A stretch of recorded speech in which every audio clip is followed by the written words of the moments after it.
You have a total malfunction. You're going to pull the reserve ripcord. It's going to pull the pin out like that. And the pocket here, with having the pin lanyard in it, makes it so that the pin's going to rotate and come off the ripcord's going to come off it.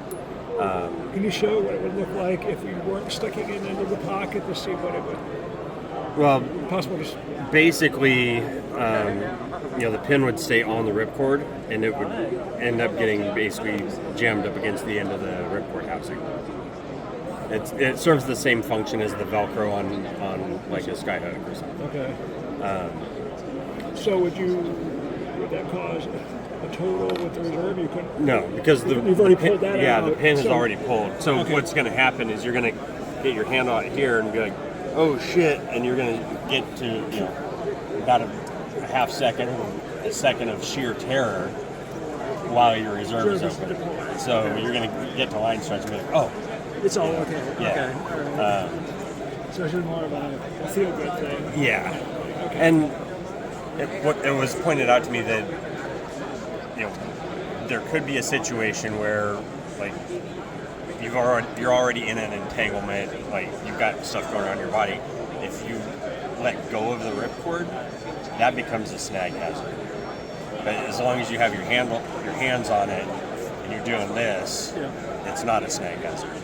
But now with the pocket on there, you should be able to clear the handle and throw it away. So you're saying like it would be a snag hazard if it's just still hanging here like 6 inches out or whatever it is, or a few inches out. Yeah. And of course, we're already dealing with like you're tumbling and shit. So kind of all bets are off, but we don't want to increase our snag hazard, right? It just seems, if I'm being honest, it seems a little like. Sir, is for cell phones and stuff. Lack of a better word, it's janky that you have to do that. There's no other better way of handling that without having to do that. I mean, not really. Like Velcro would get torn up when it got pulled through the ring here. I was thinking about putting a small loop of type 2A that you could then do a turn of seal thread or something like that. But then, you're taking the step of tying seal thread, and then in situations like where your main comes out after your reserve, for example, and you want to cut the main away, now it's going to hang up on that seal thread, potentially. So I wanted, a slick pin lanyard, and I wanted, extremely low resistance for situations like that. So, because if your main comes out after your reserve, your RSL is going around the front of the reserve risers and then back over your shoulder. That's the same reason we don't put Velcro on our RSL, because all of that Velcro would be in shear. Yeah. Yep. And you end up towing your main line. So yeah, this was basically the simplest. You stick it in there.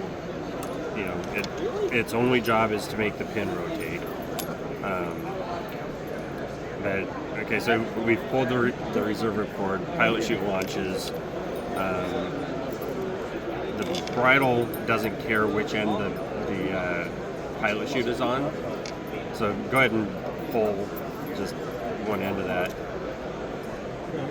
And so now pulling the bag out. Yep. There we go. Yep. So the flip side is the partial malfunction and cutaway.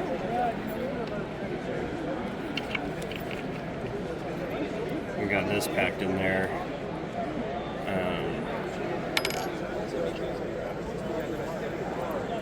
Pin through the ripcord, through the closing loop. So you have the cutaway, the riser is pulling on the RSL. We've got the Collins lanyard to make sure that the left riser gets cut away.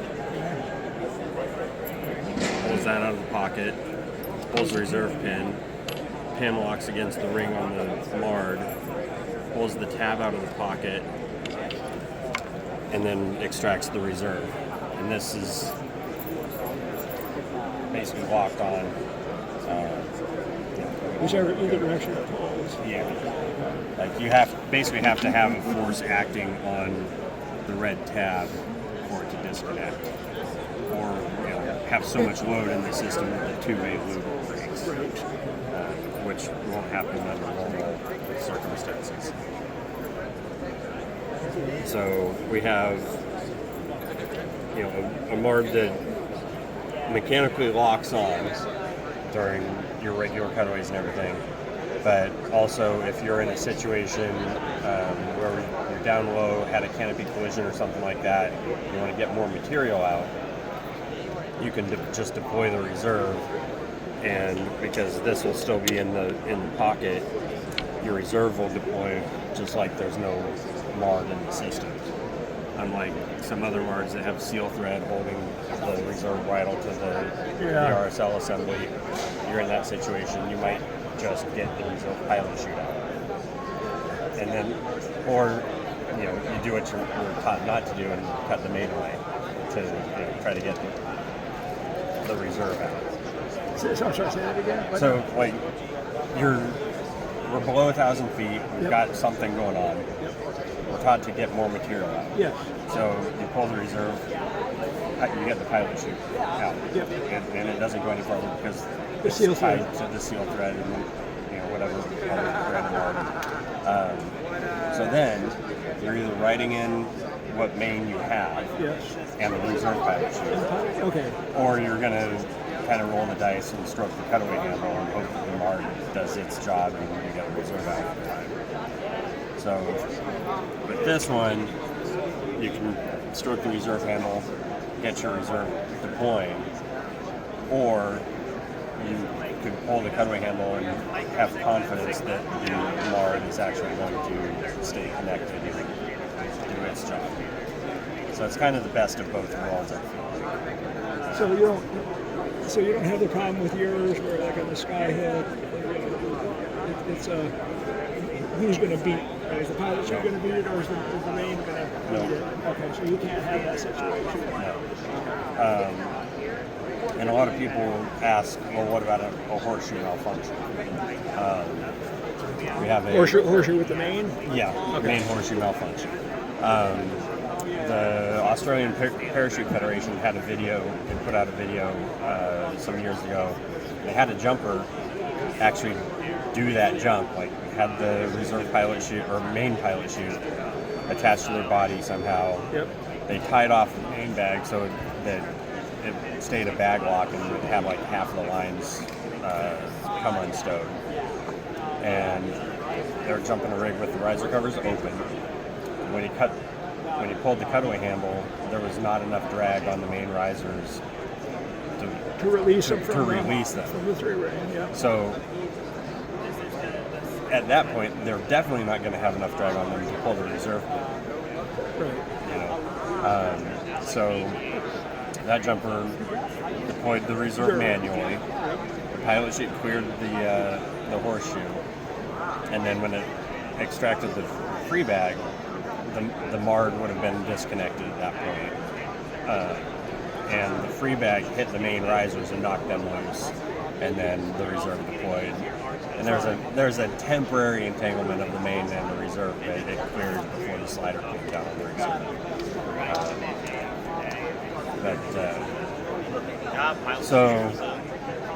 Horseshoe malfunctions, if the canopy's in the bag, it's non-issue. Like the main's not going to activate the reserve. You're going to have the main at least part way out of the bag in order for the main risers to leave and activate the reserve parachute. Yeah. So in that situation, let's say that the RSL did pull the reserve pin and everything. Then we're dealing with the whole length of the main assembly.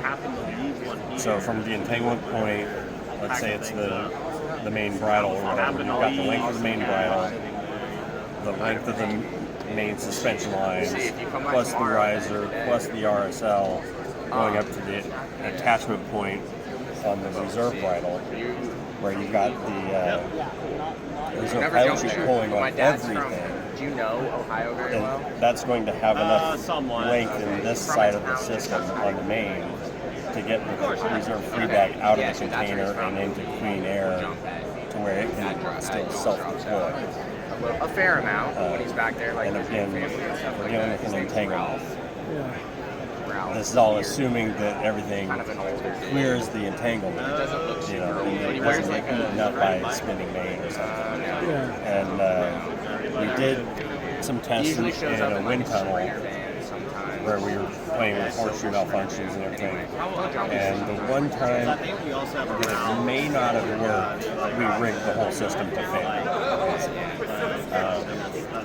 But we proved that it can deploy in a horseshoe malfunction. Nice. And because it's an entanglement, I'll never say that it will deploy. But we proved that it can. It doesn't have to disconnect from the RSL. Nice. So with all of that said, you know, we have something that's mechanically reliable. Like if the snap shackle is connected, you can be comfortable, you know, in saying that the MARD will deploy the reserve parachute in the case of a cutaway. And then on the low speed side of things, it doesn't impede the launch of the reserve pilot chute or anything like that. This is the Collins lanyard here. Yep. I get it. Yes, I have the left riser. We can go through that. Yep. And if you wanted to set this up just as an RSL, not as a MARD. You could unlarks head this, take the MARD off, relarks head that, and then just So you're pack basically, it. okay, so you're just basically taking this off, Yep. taking this out, they're all together, Yep. and then just packing it.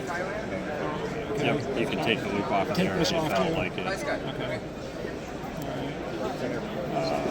And then you would still tuck this in, Yeah. stuff to do. So you're just basically, okay. And I honestly, I'm not a fan of MARDs. It's like, you know, someone made the comment in one of the seminars on Monday, I'll hire. You know, I'm 100%, 200% on RSLs, but I think MARDs, in my opinion, just add additional complexity, additional, it's packing complexity, assembly complexity, what if scenarios, whatever. So I figure, you know, we've been jumping, we got old school, we've been since 97, so not old, but I don't know. I've seen enough Seems pretty simple to me. issues. What's that?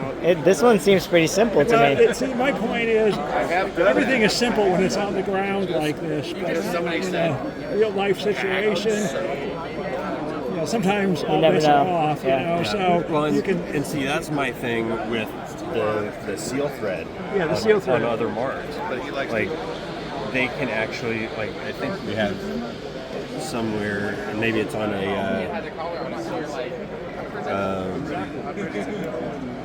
Yeah, it doesn't say it on here. this one here, Well, we have it. No. We have little like 3x5 cards that we send out. And one of the points is doesn't change your emergency procedures, and that's where like that seal thread in the real low altitude emergency situations kind of does change your emergency procedures, whether you realize it or not. 15 or so years ago, there was a student that had a really hard opening in Chicago. It was on his 6th jump, and he opened at 4,000 feet, but he got swung back far enough that it broke the stitch pattern on the diagonal at the top of the reserve container, tore 2/3 of the mud flap off, and that movement was enough to pull the reserve pin on a rig with the sky hook. And So he was flying around under his fully inflated main, towing his reserve pilot chute, and unbeknownst to him and pretty much anybody else at the time, that reserve pilot chute was backloading the Collins line through the RSL. So at 250 feet, he turns final, the left riser gets cut away. So proper emergency procedures would have been to deploy the reserve. Well, the reserve had been deployed for over 3,000 feet. Yeah. And so he did the exact wrong thing and pulled the cutaway handle. But the skyhook was still connected, so he hit the ground with the slider coming down the lines on the reserve. So in his situation, the exact wrong thing, as we're taught, was the right thing. But he had 6 jumps. He didn't, didn't know anything. He just dumb luck, right? So wait a minute. So he's flying with the mains out. The Collins lanyard pulls the cutaway cable on the left riser. Yep. So he's only has one main riser connected on the right. Well, or no, that happened at 250 feet when he turned Yeah, and final. I mean, Yeah, honestly, when he did that, that's when the left riser released, right? Yeah. So, Then you I mean, don't have this to is worry about going to be getting a bad example, but I mean, my favorite is like, reserve pilot sheets out here pulling on this, It's kind of pulling on it, yeah. and it's loading Loading the Collins the lanyard. Collins lanyard. Yep. Okay. Yeah. And then at 250 feet, you're saying the left riser released. Yep. So at that point, he's just hanging under his right riser on his main. Yep. The reserve pilot chute Is a little bit farther out because it's still connected at the RSL ring on the riser. Okay, on the right riser, the right riser is still connected to the harness container, so it's not going anywhere. Right. So if you're just at 250 feet, if you're just suspended by the Half of the parachute. half of the main parachute, go through the wear and You're going to process spin where in I'm going to some bit. yeah. So you know what I mean? I can't be roasted. What like else? that. I mean, can't what else show would up you to do? the I mean- PC with shiny white. So you're okay. So then you said he didn't. He like, did, or he fancy dumped the guy, reserve fancy into the main, or he cut away and then deployed the I reserve. think he just stroked the cutaway handle because the reserve had already been deployed. Okay. So he strokes. Okay, so he strokes the cutaway handle, which would have disconnected It cut away the right riser. the right riser. And then the RSL, deployed, finished But deploying the reserve. For me, I'd be like, dude, 100 jumps. Okay. So why was that? Okay, I guess I'm trying to say why was that the wrong thing? Because it's not what we're taught. We're taught to get more material out, not cut away. Okay. the main Okay. parachute. Okay. What am I going to be So if he so when he cut away, That, in his situation, that was the right thing to do. 14 months is long But to come back around. according to what we teach, Whatever you standard emergency procedures, that was the exact wrong thing to do. okay, I'm trying to understand what. Okay, so in his scenario, he survived the jump. Right. The bottom line. Okay. Right. All right. Because So- he did the wrong thing. Because he did the wrong thing. Normally, yes, if you have your main Still haven't out gone to YouTube. and you want to get more material out, so Get you in a have your main. collision or something. Yeah, so you dump the reserve into the main to get more material out. What you were taught, you're saying by him doing the cutaway, even though he ultimately survived the jump, you're saying that by doing the wrong thing of cutting away the main, he survived the jump. Right. If he had not cut away the main and left it just hanging by the one riser, and then dumped the reserve into it at 250 feet. The reserve was already deployed. Or the reserve's already deployed. Yeah, so he would have pulled the reserve handle and Nothing would have happened. Nothing would Okay. have happened. Okay. So So I'm just trying to think this through in my head here. So cutting away the cutting away the remaining riser allowed. Allowed the RSL allowed the RSL to deploy the reserve. reserve. Okay, I'm just We have extra. trying to think through this scenario. Okay, Yeah. I got you. So how's it different with your mark? He would have had the reserve deploying Okay, well, yeah. basically when his main deployed. Actually, So he would have had 2 parachutes out, 4,000, yeah. 38 feet, something like that. And why? Why is the difference? Because there was a seal thread on one and no seal thread on Because yours. the reserve bridle was essentially tied to the RSL Okay. through the MARD. But either way, When the reserve pin got pulled, the pilot chute launched and it went out 5-6 feet or whatever and stopped. It couldn't deploy the reserve any further. So this would have, pilot chute would have launched and it would have just kept going, pulled the reserve free bag out of the container. Reserve would have deployed. Probably would have ended up with a biplane, maybe had a side by side, maybe had a downplane. But the bottom line to me is I would rather deal with whatever happened you have to still see. at 4,000 feet, And 250 feet. yeah, than at 250 feet. At the time the company that made the rig was saying, well, the seal thread prevented a dangerous 2-out scenario. And I'm like, they're not that dangerous. Yeah, I went to the seminar yesterday. Cool. For the video, can you do one more standard release? Like a cutaway? Yeah, cutaway style. He added just like some little like Just for better angle. As far as like tuk-tuks and stuff go?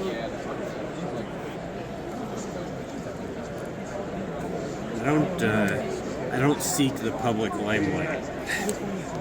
Yeah, Kelly is But kind of, it'll sell more rigs. Kelly's not Bill Booth. Yeah. All right. So you want a cutaway type scenario, Yep. correct? Yep. I just want to see it all come out. So you cut your main riser away, pull the pin lanyard out of the pocket, pull the pin out of the closing loop, pin locks against the ring on the MARD, pulls the tab out of the pocket, and the MARD is now locked onto the reserve bridle. And show me how the lock works. Basically, the pin is essentially stationary at this point. The pin will only move if there's something holding the red tab to Okay. keep it stationary while the grommet gets pulled away from the Cool. pin. Nice. Awesome. Thank you, Kelly. If you didn't have the red tab where it says "Do not jump," that's if the That's like if they happen to pack it like this. okay. And what's the danger? What happens if it was like that? Or, Then, like, they would pull the reserve pin, the pilot chute would launch, and then you would be tied to the main riser via the RSL. in a total where you're Yep. just going straight to the reserve? Yep, in a total malfunction. Not to say that I've had anything wrong with mine at all. So that's why we have do not jump on there. We have the system pin checkable. We have this underneath the reserve pin cover flap. So show me again. Okay, so if you put that under the like it's supposed to be, show me how that disconnects on it. In the case of a total, we're going straight to the reserve. Okay. You pull the reserve pin, and the reserve pilot chute is going to launch. And you can go ahead and pull it then. Like it just, there's zero reason. Okay, so you need this tension to hold this pin in order Yep. for this to that's what's going on. Yep. Okay, now I got you. Okay. Yeah, and it's like You want to feel it. You want to feel it. I didn't go through the loop. My eyes are getting bad. Usually, as a pull-out jumper, you usually only So make that's that mistake all the force that where you just have a lazy to disconnect. and then you're like, crap. When the Oh yeah, tab there's is in the something. pocket. You have to go back and find it. Well, that's why we leave the grommet kind of halfway out. Nice. Like the grommet that's at the bottom